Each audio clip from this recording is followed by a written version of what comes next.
വിചാരിച്ചു അല്ലടാ?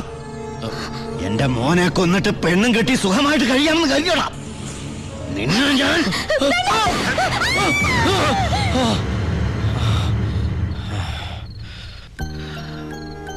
ഞാൻ കാരണം ആ കുട്ടി. ഹേയ് വേണ്ട.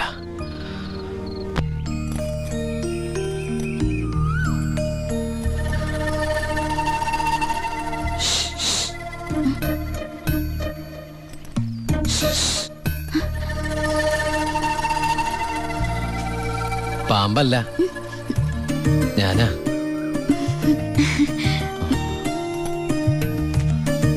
കുട്ടി ഞെട്ടിയോ? ശബ്ദം കേട്ടപ്പോ ഞാൻ വിചാരിച്ചു പാമ്പാണെന്ന്. അല്ല, അത് ഒരു കാര്യം പറഞ്ഞോട്ടെ. ആരെങ്കിലും കണ്ടാലെന്താ?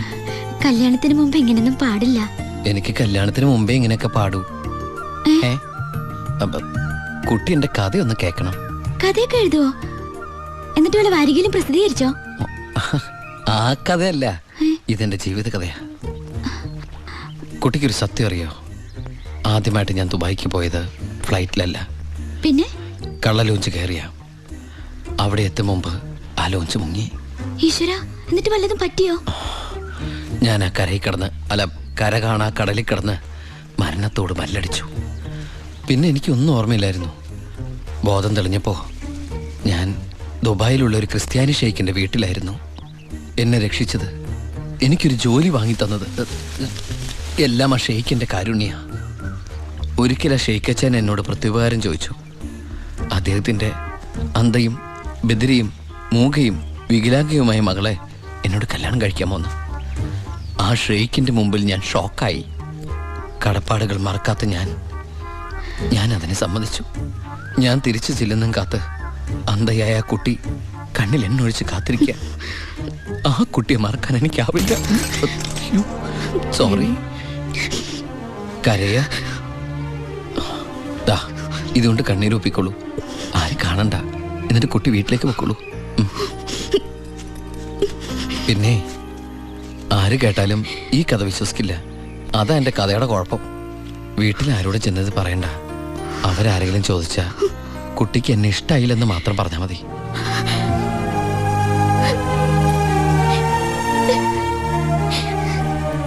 എന്റെ സർപ്പത്തമാരെ, അറിയാലോ എന്റെ അവസ്ഥ. ഈ പാവം കുട്ടിയെ ചതിക്കാൻ എനിക്കാവില്ല.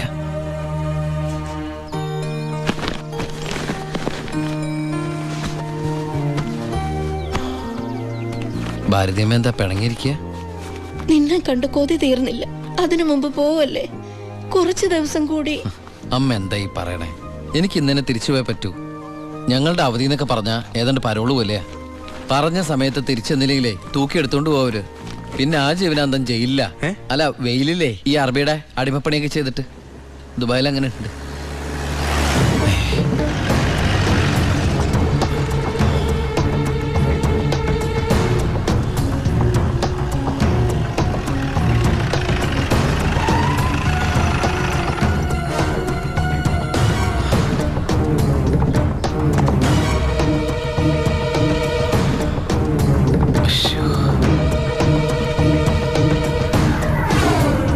ഏട്ടനെന്താ പതുങ്ങി നോക്കുന്നത്? പോലീസ്. അയാൾ ആ ഗോപികയുടെ അടുത്ത ബന്ധുവാ. ഈശ്വര, ഇങ്ങനെ ഒരു ബന്ധം ഓർക്കുണ്ടായിരുന്നു. അതെന്താ ഉണ്ടായാല്? അല്ല, ഒരു വല്ലാത്ത വൃത്തികെട്ട രൂപമല്ലേ. അമ്മങ്ങോട്ട് മാറിക്കാ. പെട്ടി ഒന്ന് പെട്ടെന്ന് പൊടിക്കോട്ടെ. ഇത്രയും വലിയ തറവാട്ടിന്ന് ഇത്രയും നല്ല ചെറുക്കന്റെ ആലോചന, അതും ദുബായിക്കാരന്റെ. വല്യേട്ടൻ ഫോൺ ചെയ്ത് പറഞ്ഞപ്പോ നിന്റെ ഭാഗ്യമായിട്ടാ ഞാൻ കരുതിയത്. എന്നിട്ടിപ്പോ നിന്റെ ഭാഗത്ത് നിന്ന് കല്യാണം വേണ്ടാന്ന് പറയാൻ എന്താ കാരണം? ഇനി നിനക്ക് ആരോടെങ്കിലും പ്രേമം പറ്റുകൊണ്ടോടി? പിന്നെന്താ പ്രശ്നം? വല്യേട്ടന് എന്തെങ്കിലും സംഭവിച്ചാ പിന്നെ നിനക്ക് ആരാ ഉള്ളത്? നീ എതിരൊന്നും പറയണ്ട. ഇത് നിന്റെ ഭാഗ്യമായിട്ട് കരുതിയാ മതി.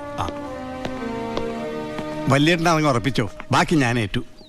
എന്തായാലും ചെറുക്കൻ പോണ ദിവസം വന്നത് നന്നായി. ഉണ്ണിയൊന്ന് കാണാലോ. വല്യേട്ടാ, ഞാനൊന്ന് ഉണ്ണിയെ പരിചയപ്പെട്ടിട്ട് വരാം.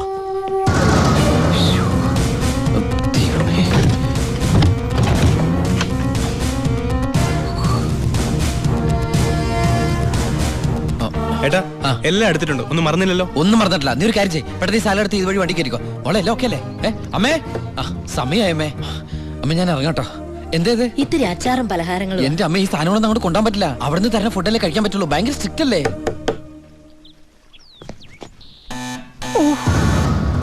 ആരോ ബെല്ലടിക്കുന്നുണ്ടല്ലോ.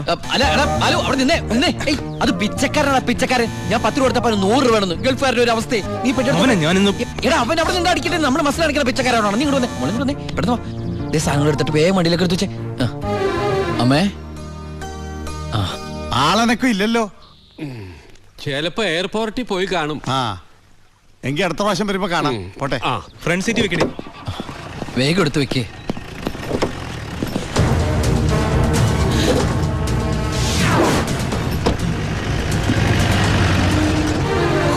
അയാള് പോയി. ആ നിർത്ത്. ആ പൊറോട്ട എടുത്ത്. ആ അയാള് വരുന്നു. അയ്യോ എന്താ എന്ത് പറ്റി? ഓ എന്തൊരു ചൂടാണ് അത്. ഭയങ്കര ചൂട്. ഞാൻ ഒന്നുകൂടി കുളിച്ചിട്ട് വരട്ടെ. നാട്ടുവെള്ളത്തിൽ ഒന്ന് കുളിക്കണമെങ്കിൽ എത്ര നാൾ കഴിയണം? ദുബായ് കിട്ടുന്ന വെള്ളം ഉണ്ടോടാ? ഡീസൽ അല്ലേ? ഡീസൽ.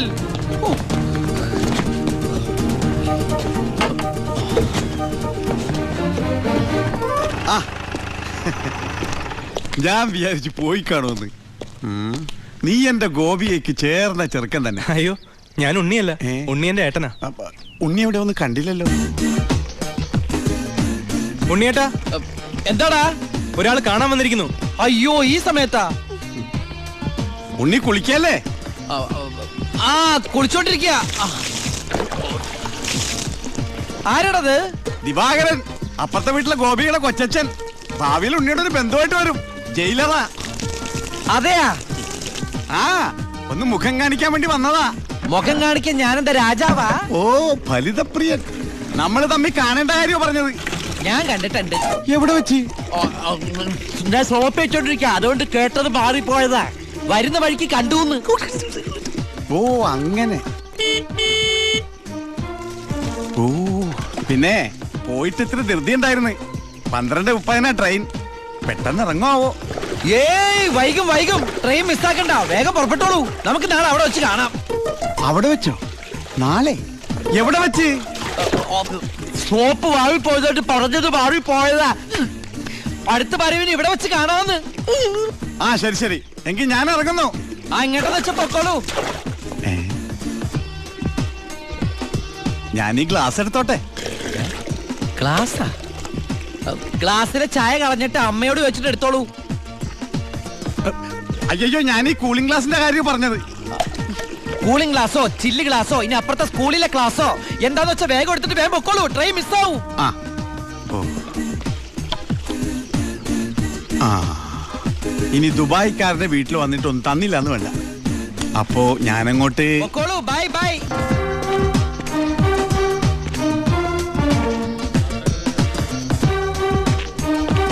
ആ ഇതാര്? പണ്ടോർക്കലം വെച്ചിരിക്കണ എന്റെ ക്ലാസ് ആടാ. സത്യത്തിൽ ഇയാള് പോലീസ് അതോ കുള്ളനാ? കള്ളനാ?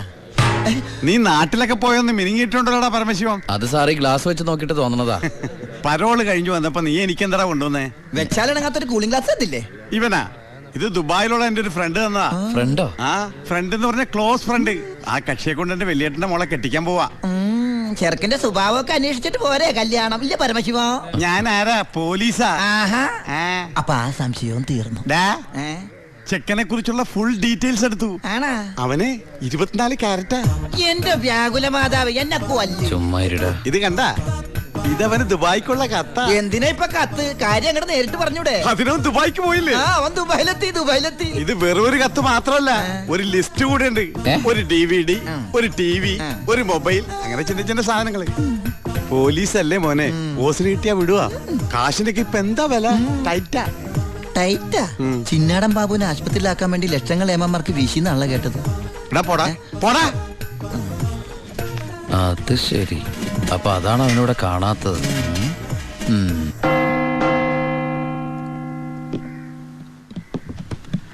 സാറേ എന്താടാ?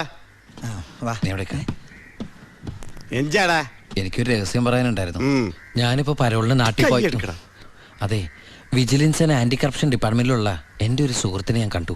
ആള് പറയാ ജയിലിൽ നടക്കുന്ന അഴിമതികളെ കുറിച്ച് അന്വേഷിക്കാനായിട്ട് അവര് രഹസ്യമായിട്ട് സ്ക്വാഡിനെ ഇവിടെ ഇറക്കിയിട്ടുണ്ടെന്ന്. ഇവിടെ? ആ കള്ളത്തരത്തിൽ ചിലരെ ആശുപത്രി കിടത്താൻ കൂട്ടി നിൽക്കുന്നവരൊക്കെ പിടിച്ച് അകത്തിടും അത്രേ. അങ്ങനെ എന്തെങ്കിലും ഉണ്ടെങ്കിൽ സാറ് സൂക്ഷിക്കണം കേട്ടോ. അയ്യോ. ആ പിന്നെ ഞാനിത് പറഞ്ഞു ആരോടും പറയരുത്. നമ്മുടെ ഡോക്ടറുടെയും സൂപ്രണ്ട് സാറിന്റെയും പണി പോകുന്ന എനിക്കിത് കാണണം. അവരും കുറച്ചു നാൾ തിന്നട്ടേന്നുണ്ടാ. എന്താ സാർ? ഉണ്ടേ കൊണ്ട് പോയതാ. ആരെ? ഒന്നുമില്ല.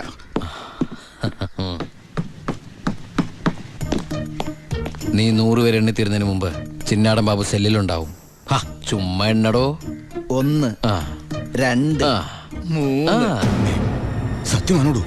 അതെ സാർ.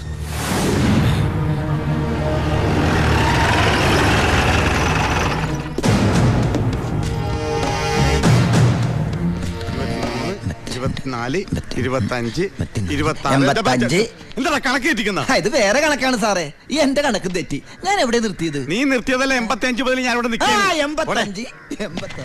ഞാൻ എവിടെ നിർത്തിയത്? 25. 27 28 95 പോടോ. 96 പോടാ. 97 98 99 100. വന്നല്ലോ വനമാല. ഹായ്, എവിടെയായിരുന്നു? എവിടേക്ക് അന്വേഷിച്ചെന്നറിയാമോ? പത്രത്തിൽ കൊടുക്കാൻ പോയതാ. എന്താടാ നീ സൂക്ഷിച്ചോ. ഓ എടാ ചിന്നടാ, വാളയാർ പരമശിവത്തിന് സെൻട്രൽ ജയിലിനുള്ളിൽ കാശറിയേണ്ട കാര്യമില്ല നിന്നിവിടെ തിരിച്ചെത്തിക്കാൻ. ബുദ്ധിമതി, വെറും ബുദ്ധി. നീയല്ലേ പറഞ്ഞത് എന്നെ ഇവിടെ ഇട്ട് കൊല്ലൂന്ന്? എന്നിട്ട് ഞാൻ പരോളിന് പോയി തിരിച്ചു വന്നപ്പോ നീ ആശുപത്രി പോയി കിടന്ന പിന്നെ എന്നെ ആര് കൊല്ലും? ഇവൻ എന്നെ മൂടോട്ടാക്കി അടങ്ങുള്ളൂ. പിന്നെ മതി മതി, പോയി റെസ്റ്റ് എടുക്ക.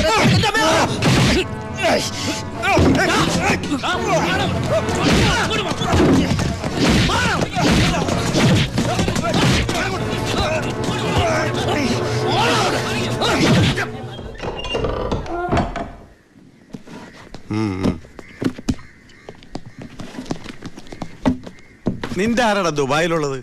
ഇടക്കിടക്ക് കത്ത് വരുന്നുണ്ടല്ലോ. നമുക്കുണ്ട് സാറേ ദുബായിലൊക്കെ ഫ്രണ്ട്സുകള്. എനിക്കും ഉണ്ടപ്പോ നിനക്കുണ്ട് ദുബായിൽ ഫ്രണ്ട്സ്. എനിക്കാരുമില്ല. നിന്നോട് ചോദിച്ചില്ല. അല്ല, ചോദിച്ചാൽ തന്നെ പറയാൻ ആരുമില്ലെന്ന് പറഞ്ഞത്.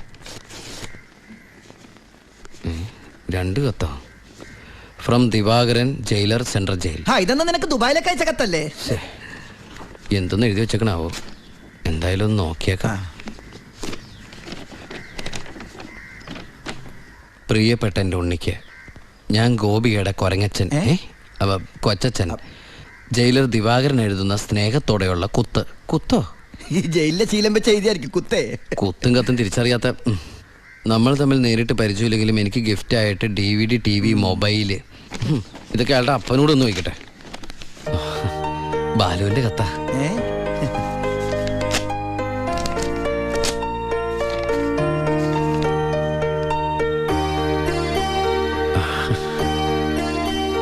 ബാലുവിന് SS സെലക്ഷൻ കിട്ടി. അവൻ ട്രെയിനിങ്ങിന് ചേർന്നു. ബെസ്റ്റ്. ആദ്യത്തെ പോസ്റ്റിംഗ് ഈ ജയിലിലും ആയിരിക്കണം. അയ്യോ, അങ്ങനെയൊക്കെ സംഭവിക്കൂ? പറയാൻ പറ്റില്ല. നിന്റെ ബെസ്റ്റ് ടൈം അല്ലേ, ചിലപ്പോ അങ്ങനെ സംഭവിച്ചേക്കാം. ചുമ്മാ ഇരടാ, മനുഷ്യനോട് പൈലോ ഒന്ന് ടെൻഷൻ അടിക്കുമ്പോൾ അവൻ്റെ ഒരു തമാശ. എന്നാ നീ ഒരു മറുപടി എഴുത്. നിന്റെ ശിക്ഷ കഴിഞ്ഞിട്ട് ജോലിക്ക് കയറിയാ മതി. എടാ മണ്ട, ഒരു കത്ത് ഞാൻ എഴുതിയാലും വീട്ടിൽ നിന്ന് എഴുതിയാലും കയ്യിലെത്താൻ 1 മാസം എടുക്കും. ദുബായിലുള്ള എന്റെ ഫ്രണ്ട് കാസമിന്റെ പണിയാ കത്തുകൾ അങ്ങോട്ടും ഇങ്ങോട്ടും കൈമാറി അയച്ചോണ്ടിരിക്കുന്നത്. ഇത് ഞാൻ എഴുതിയ കത്താണല്ലോ. ചേട്ടാ, ഈ കത്ത് എങ്ങനെ ഇവിടെ വന്ന്? സാർ ആരെ നോക്കണത്? ഇത് കണ്ട, ഞാനിത് ദുബായിക്ക് എഴുതിയ കത്ത. ഇതെങ്ങനെ ഇവിടെ വന്നു? ഇനി ആ പോകുന്ന വിമാനത്തിൽ നിന്നെങ്ങാനും വിടതായിരിക്കോ? ആ വിമാനത്തിന് ഓട്ടയുണ്ടോ? അങ്ങനെയാണെങ്കിൽ ഇത് ആര് പൊട്ടിച്ചോ? അല്ല, ഈ പൈലറ്റുമാര് വെറുതെ ഇരിക്കും എങ്ങനെ വായിച്ചു? റെസ്പോൺസിബിലിറ്റി ഇല്ലാത്ത തെണ്ടികൾ, അന്യരുടെ കത്ത് വായിക്കുന്ന പട്ടികൾ. അല്ല, അനാവശ്യമായിട്ട് എന്തെങ്കിലും കത്തിൽ എഴുതിയിരുന്നു? എല്ലാ ആവശ്യമുള്ള സാധനങ്ങളാ. DVD, TV, mobile. ഇതിപ്പോ എന്റെ കൈ കിട്ടിയ ഇല്ലെങ്കിലോ ഞാൻ ഈ സാധനങ്ങൾ പ്രതീക്ഷിച്ചിരിക്കില്ലേ? ഏതായാലും ഞാൻ ഇതൊന്നും കൂടി പോസ്റ്റ് ചെയ്യാൻ പോയത്. പൈലറ്റ് പുറത്ത് എഴുതിക്കോ. അതെന്തിനാ? ഇല്ലെങ്കിൽ ഇനിയും പൊട്ടിച്ച് വായിച്ചാലോ? പോസ്റ്റ് ചെയ്യാം.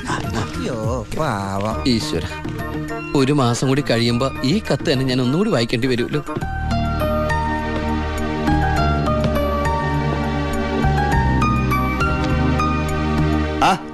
എന്താടോ? വാ. താൻ പോയി ദിവാകരനോട് വരാൻ പറ. ഇരിക്കടോ.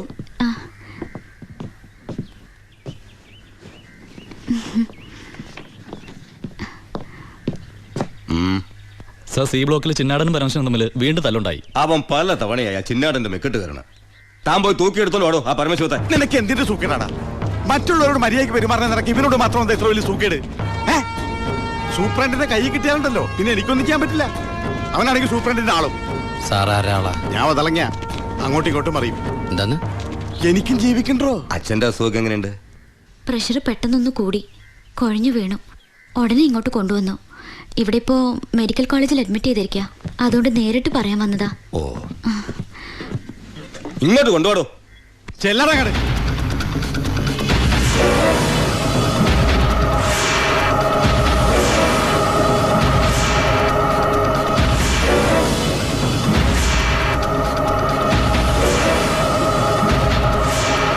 കേറി ചെല്ലറങ്ങട്.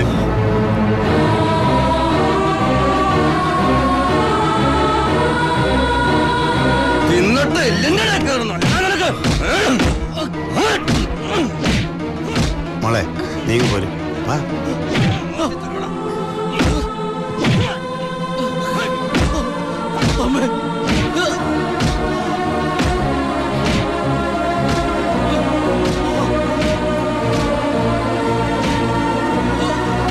വാ.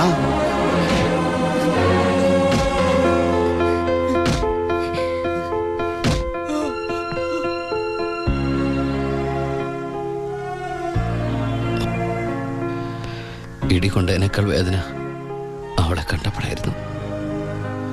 ഇനിയിപ്പോ വീട്ടുകാരറിയും, നാട്ടുകാരറിയും. അടുത്ത വണ്ടിക്ക് എൻ്റെ കുടുംബം മൊത്തം ഇവിടെ എത്തും. ഞാൻ ഈ കളിച്ച കളിയൊക്കെ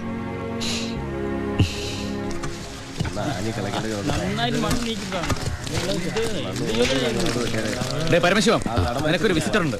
വാ. ഈശ്വര, അമ്മയായിരിക്കും.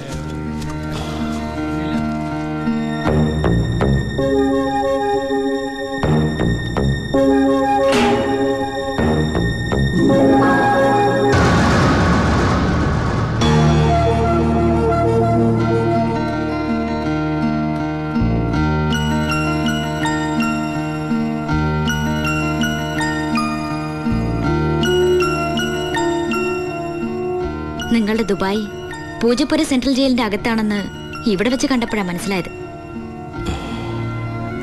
താൻ എന്താ എന്റെ അടുത്ത് പറഞ്ഞത്? അന്ധയായ പെൺകുട്ടി തനിക്ക് വേണ്ടി കണ്ണിൽ എണ്ണ ഒഴിച്ച് കാത്തിരിക്കുകയാണെന്ന്. അതും ക്രിസ്ത്യാനി ഷേഖിന്റെ വീട്ടില്, അല്ലേ? അച്ഛനും കൊച്ചച്ഛനും അറിയാതെ ഞാനിവിടെ വന്നത് നിങ്ങൾ കണ്ട് രണ്ട് വർത്താനം പറയാനാ. പാവ അമ്മ മൂത്ത മോനെ കുറിച്ച് പറയുമ്പോ 1000 നാവാ. ഒരു കുടുംബം മുഴുവൻ അവിടെ നിങ്ങളെ സ്നേഹിച്ചു കൊല്ലുക. എന്നിട്ട് ഇനി അവരെ ചതിക്കാൻ ഞാൻ സമ്മതിക്കില്ല. എല്ലാവരും അറിയണം. ഞാൻ അറിയിക്കും. അറിയിച്ചോളൂ. കുട്ടി പറഞ്ഞത് ശരിയാ. ഞാൻ എല്ലാവരും പറഞ്ഞു പറ്റിക്കുക, മനഃപൂർവ്വ. പിന്നെ ഞാൻ എന്താ പറയേണ്ടത്? ജയിലിൽ കിടക്കണമെന്നോ? സത്യം പറഞ്ഞ അവരുടെയൊക്കെ സന്തോഷം നശിപ്പിക്കണമായിരുന്നോ ഞാൻ? വിശ്വസിക്കാം, എനിക്ക് വിശ്വസിക്കാം. ഈ കൈകൊണ്ട് ഞാൻ ആരും കൊന്നിട്ടില്ല. പക്ഷെ കൊലപാതകം എന്ന പേരില് ഞാൻ ഈ ജയിലിൽ കിടക്കുന്ന എൻ്റെ കൂലിയാ മാസം മാസം എൻ്റെ വീട്ടിലെത്തുന്നത്. അതുകൊണ്ട് അവരൊക്കെ അവിടെ ജീവിതത്തിൽ ഈ നിമിഷം വരെ എൻ്റെ ഭാവിയെക്കുറിച്ച് ഞാൻ ചിന്തിച്ചിട്ടില്ല. താനിപ്പോ പറഞ്ഞില്ലേ എല്ലാരും ഞാൻ ചതിച്ചെന്ന്? പരോളിനിറങ്ങി എനിക്ക് വേണമെങ്കിൽ തന്നെ കല്യാണം കഴിക്കായിരുന്നു. അതിനുശേഷമാണ് താൻ എന്നെ ഇവിടെ വെച്ച് കാണുന്നെങ്കിലോ? ഞാനൊരു ക്രൂരനും കൊലപാതകമായിട്ട് തനിക്ക് തോന്നുന്നുണ്ടെങ്കിൽ പറയാം, എല്ലാം പറയാം, എല്ലാരോടും പറയാം. ഒരു കള്ളക്കഥയുണ്ടാക്കി തന്നെ ഞാൻ വിശ്വസിപ്പിക്കാൻ ശ്രമിച്ചത് തന്നോടുള്ള ഇഷ്ടക്കുറവുണ്ടല്ല, നിന്നെ എനിക്ക് ഒരുപാട് ഇഷ്ടമായതുകൊണ്ടാ.